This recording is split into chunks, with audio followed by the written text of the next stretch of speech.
Assalamualaikum warahmatullahi wabarakatuh. Perkenalkan, nama saya Novita Sari. Saya berasal dari EKI 2G, jurusan Ekonomi Islam, Fakultas Ekonomi dan Bisnis Islam, UIN Sumatera Utara. NIM saya 0501193264. Di sini saya akan menjelaskan bab 1 dari mata kuliah Ekonomi Mikro Islam, yaitu pengantar ilmu ekonomi. Yang pertama yaitu pengertian dan ruang lingkup ekonomi. Definisi ilmu ekonomi dikemukakan oleh Profesor P.A. Samuelson yang pernah mendapatkan hadiah Nobel pada tahun 1970.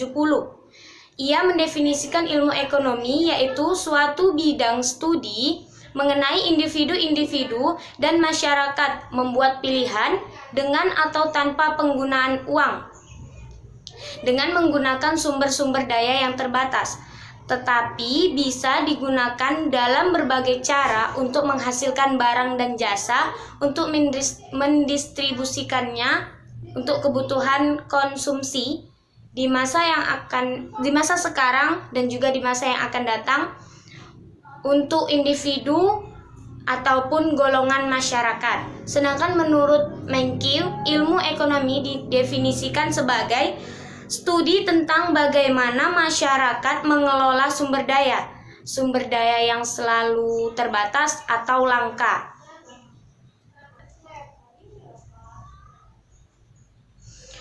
Ruang lingkup ekonomi dibedakan menjadi dua. Yang pertama yaitu mikroekonomi dan makroekonomi.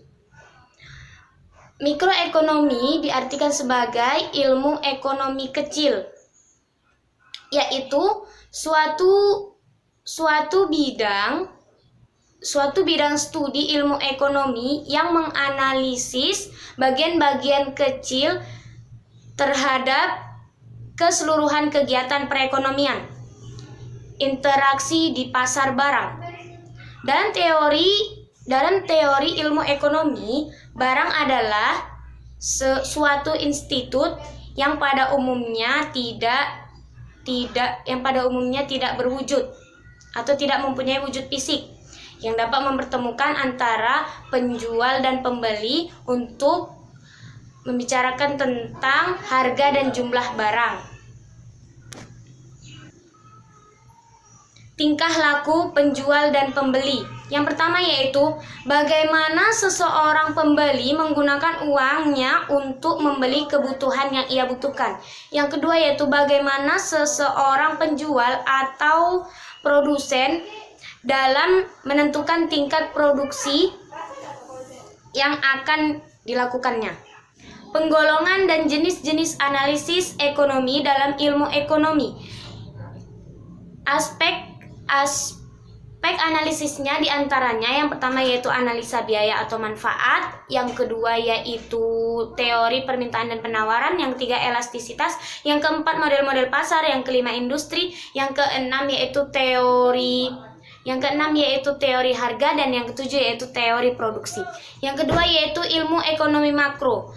Aspek analisisnya diantaranya yang pertama yaitu pendapatan nasional, yang kedua yaitu pendapatan nasional, yang kedua itu neraca pembayaran, yang ketiga itu kesempatan kerja, yang keempat yaitu inflasi, dan yang kelima yaitu investasi.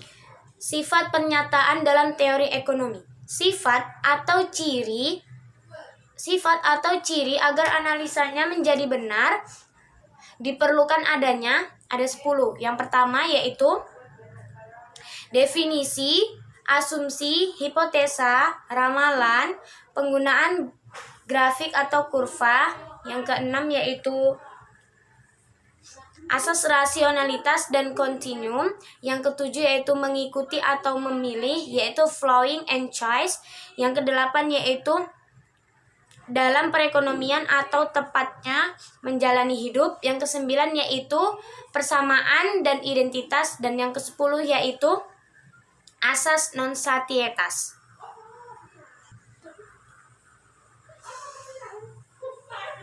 Dua metode dalam ilmu ekonomi. Yang pertama yaitu metode deduktif, yang kedua yaitu metode induktif. di mana metode deduktif adalah metode yang menarik kesimpulan dari hal-hal yang bersifat umum. Teori makroekonomi. Makro artinya besar. Analisis makroekonomi merupakan analisis terhadap kegiatan keseluruhan perekonomian.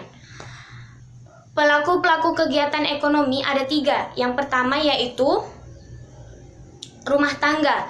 Rumah tangga adalah pemilik berbagai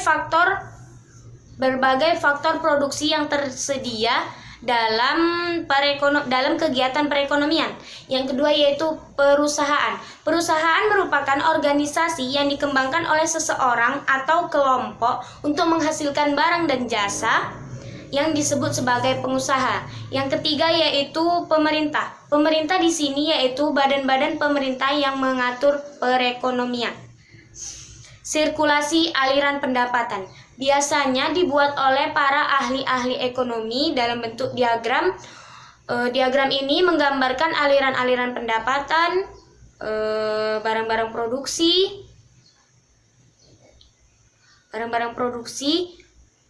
faktor-faktor produksi, dan juga pengeluaran. Pernyataan dalam teori ekonomi ada 2. Yang pertama yaitu pernyataan positif dan pernyataan normatif. Pernyataan positif atau deskriptif adalah pernyataan yang merujuk pada suatu kondisi yang sebenarnya terjadi. Sedangkan pernyataan normatif atau preskriptif adalah pernyataan petunjuk apa yang sebaiknya harus dilakukan jika ingin harapannya itu terjadi. Masalah-masalah ekonomi dalam sistem perekonomian yaitu meliputi kegiatan konsumsi dan perdagangan. Yang pertama yaitu bagaimana barang apa yang akan diproduksi dan berapa banyaknya. Yang kedua yaitu bagaimana barang itu diproduksi. Yang ketiga yaitu untuk siapa barang itu diproduksi. Sistem-sistem perekonomian. Sistem perekonomian dibedakan menjadi 3. Yang pertama yaitu sistem perekonomian liberal atau bebas yang dikemukakan oleh Adam Smith, di mana sistem perekonomian ini dilakukan tidak ada campur tangan pemerintah. Yang kedua yaitu sistem perekonomian komando yang dikemukakan oleh Karl Marx, di mana sistem perekonomian ini dilakukan sepenuh-penuhnya oleh pemerintah, tidak ada campur tangan dari masyarakat. Yang ketiga yaitu sistem perekonomian campuran, di mana sistem perekonomian ini yang melakukan sistem perekonomian ini adalah masyarakat. Prinsip-prinsip dasar ekonomi. Prinsip-prinsip dasar ekonomi dibedakan menjadi 3. Yang pertama yaitu trade on, artinya adalah melakukan konsumsi tanpa menghilangkan kesempatan bahkan menambah produksi barang lainnya. Yang kedua yaitu trade in, yaitu melakukan konsumsi dengan cara melepaskan barter. Yang ketiga yaitu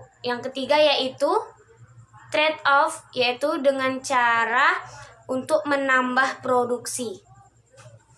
Sekian dari saya, Pak. Kurang lebihnya saya mohon maaf. Wabillahi taufik wal hidayah. Wassalamualaikum warahmatullahi wabarakatuh.